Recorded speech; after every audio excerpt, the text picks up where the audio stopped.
अनीता जी।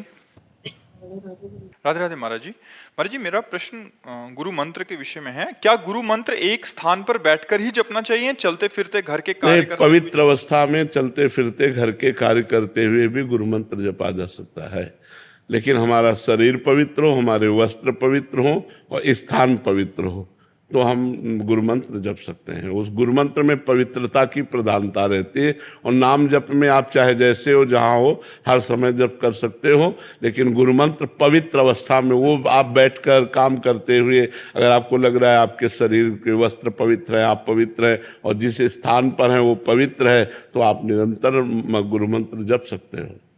जूते चमड़े के अलावा कोई और हो? हाँ, जूते जैसे आप बाथरूम और शौचालय नहीं गए तो मंत्र जप सकते हैं। जैसे हम लकड़ी की पादुका पहनते हैं, तो अगर हम लघुशंका जाएंगे तो पादुका उतार देंगे और लघुशंका जाके पैर धो के फिर पादुका पहनेंगे।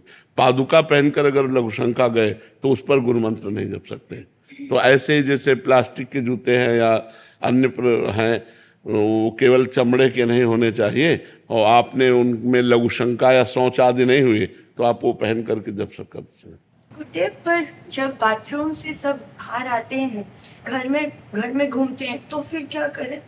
नहीं, चूंकि पवित्र होके आए हैं ना, बाथरूम से निकलेंगे तो पवित्र हो गए। क्या है गुड्डे, बाकी के लोग घर में? नहीं, अपने को, हमें बाकी से मतलब नहीं है, हमको अपनी पवित्रता से मतलब है। अब जैसे इतने लोगों में कौन कैसे पवित्रता का निर्वाह करता है, हमसे मतलब नहीं है, हमको अपनी पवित्रता से मतलब है। अगर हम पवित्र हैं, सब हमें छू रहे हैं तो कोई हमें परेशानी नहीं है। हम अपने को देखना है, सब में भगवान को देखना है। सब में अगर हम देखेंगे कि ये पवित्र है कि नहीं पवित्र है तो वो दोष आ जाएगा। सब में भगवान है, हमको पवित्र भाव से रहना है, दूसरा अपवित्र ये नहीं देखना है। सब में भगवान है, हमें ये देखना है। और देखो, पवित्रता के विषय में हम तुम्हें सही बात बताएं, केवल मन को समझाने के लिए है। यही मूत्राशय और मलाशय यही तो है ना, ऊपर से चमड़ी ढकी हुई है, बस यही सब भरा हुआ है। तो हमें लगता है कि ज़्यादा भगवान की तरफ ध्यान दे, क्योंकि ये शरीर कभी पवित्र हो ही नहीं सकता।